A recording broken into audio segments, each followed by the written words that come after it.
let's give the design teams behind the Aprilia Tuono 660 and Triumph Trident 660 a break.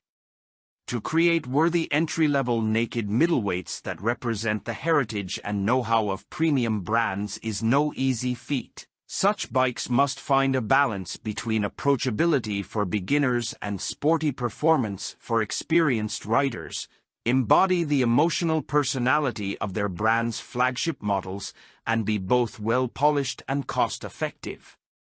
Get it right and create lifetime brand loyalty, fail to hit every mark and get told you so's from the brand's most loyal customers. No pressure, team. In the cases of Aprilia and Triumph, there's a lot to live up to. Each brand has built a following upon its own design paths, resulting in two very different machines. Aprilia bleeds Italian racing heritage and the superbike technical excellence that comes with it, an aura of no expense spared sporting performance. Triumph, on the other hand, exudes purist British design with an emphasis on refined simplicity. On paper, these bikes' equal displacement would seem to call for a head-to-head comparison, but the diverging intentions of the two machines left us wondering if buyers would even cross-shop the Aprilia and the Triumph. So what started as a battle of all-new 660 middleweights quickly turned into a comparison of entry-point choices, from two exceptional brands with very different design approaches. That firmly in mind, we headed to California's Central Coast to put each through its paces. Triumph Trident 660, $8,095.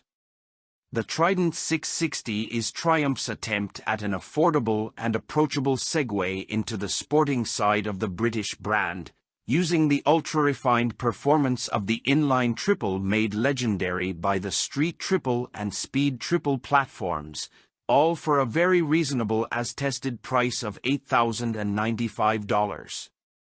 The heart of the Trident is a liquid-cooled DOHC 659 cubic centimeters inline triple, essentially a de-stroked version of the original Street Triple 675. Why sacrifice power? The Trident is built as a more modest machine with the versatility and friendliness needed for an entry-level model, stepping away from the naked sport bike scene of its ancestors as the Street Triple has morphed into a premium performance-based, naked middleweight. Still, the Trident gets a bunch of modern features, ride-by-wire technology, traction control, ABS, and even a TFT display with Bluetooth connectivity. The Trident's engine benefits from Triumph's years of continuous refinement to the inline triple range, highlighted by the silky smooth linear delivery of its CW measured 72.1 peak horsepower at 10,200 RPM and 40